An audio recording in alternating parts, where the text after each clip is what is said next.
So, from a young age, my family house has provided a number of strange experiences. I would see things, usually animals running around or often flying. For instance, I would see and hear bats that weren't there all the time. Sometimes, I would see scary faces in the walls. But most distinctly, when I was alone, I felt an overwhelming feeling of being watched and a sense of dread. And as I grew older, it got worse. I started seeing people, hearing what would sound like a crowd of people talking. I even awoke one night to see a skeleton dangling from the corner of my room and hearing this crowd laughing. At times, I even began to see it during the day, silhouettes in lit door frames just staring. Every time I'd open a door, I'd fully expect to see a person. I just never shook the sense that I was alone.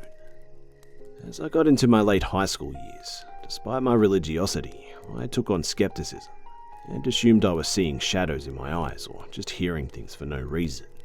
However, I moved out to go to college and I stopped having any such experiences. I started to sleep better, and the dark didn't concern me at all anymore, and I never so much as saw a shadow move in the corner of my eyes. When I moved home for the summers, the experiences would pick right up again, but they kept getting worse and worse. One night, I was playing guitar and singing in my room, and I abruptly stopped because I heard a very loud, husky breathing right outside of my door. That night was one of my worst. I tried to leave the home, drive somewhere, but as soon as I left, I felt as if the trees were watching me. And I felt this strange urging to come back to the house. When I got back home, I saw eyes staring at me from the backyard, but when I looked, there were no animals in sight. Well, I got into my room and started praying, and boldly proclaimed that whatever spirit lurked here, that it had no power over me. I remember feeling a distinct shift as if something threatening had been walking toward me and then stopped, and was just watching. I graduated college and moved home. I had stopped attending church for years in college, not to a loss of faith, but I was just having a really rough patch. And I had begun attending an Anglican church in the area, developing a close relationship with the rectors there. I hoped with constant prayer that I would banish whatever lurked in my house, but the experiences just kept coming. I awoke one night to see a strange creature crawling on my ceiling before it dashed into the walls.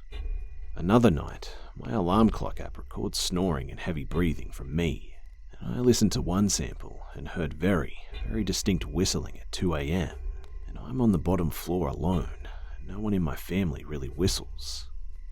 I immediately took to my rector, who proposed that we do some sort of exorcism. After consulting with the bishop of our diocese, he came over to my house and performed the Anglican house blessing rite, anointing the doorways with oil, blessing each room in the house, and then praying specifically over me and praying to banish whatever spirit dwelt in the house. And amazingly, immediately upon finishing the house, I experienced a mood shift. I don't know how to explain it, but it just felt happier in the house.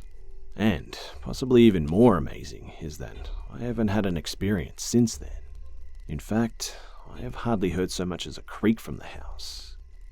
Since most people ask if anyone else in my family has experienced anything, I spoke with my parents about it. They did not remark experiencing anything like that in the house, although they posited that there had been very dark situations filled with a lot of hate directed at my parents. My dad is a conservative sociologist, which is a great way to make enemies, since the field is extremely left-wing. I haven't yet asked any of my siblings if they have experienced anything. My older siblings have all moved away now. Also, the history of the house is pretty unknown.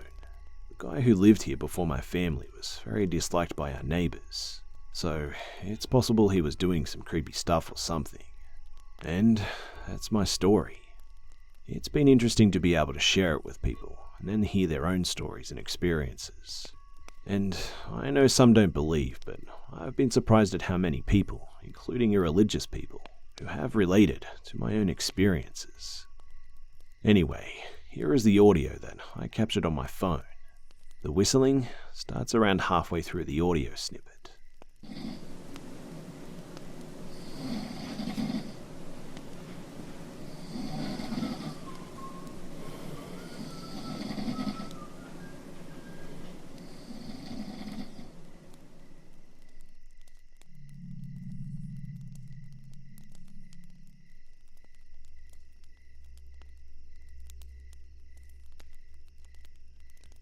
I am 18 and male.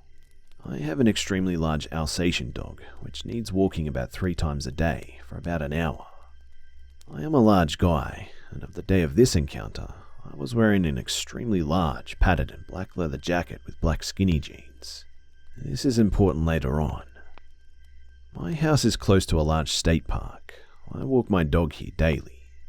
I always take a secluded path off the main path. There are 2 of these paths which run parallel to each other.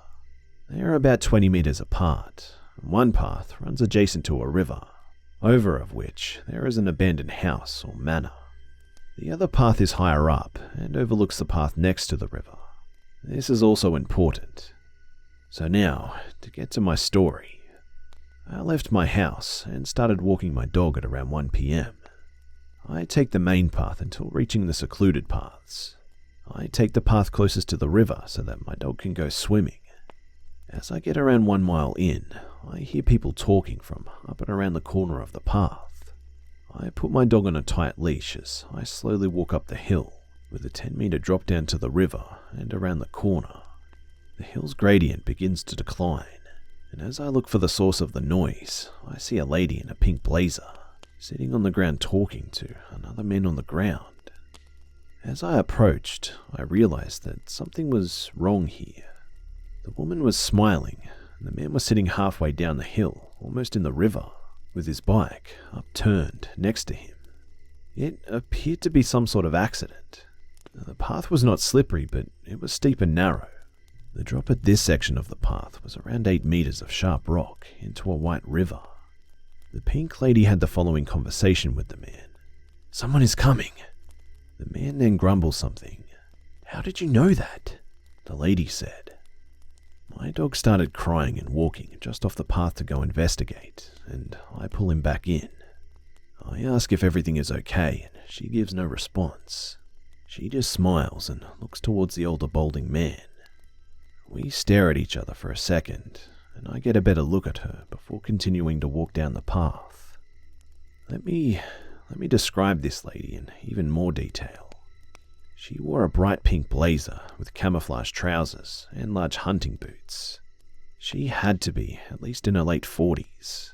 And if any one of you have seen Harry Potter films, just think of Dolores Umbridge, and you'll have a good idea of what I witnessed. After 10 minutes, the path forks back or diverges to continue on. I decided to walk back, not on the same path. I end up back at the main path and I start to walk away back home.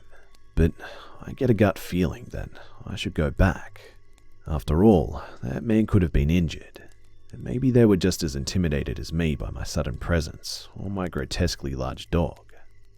As I walk back down the path, I see this pink lady stop 2 boys.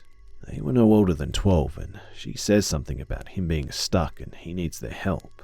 Otherwise, she would have had to have left the man there.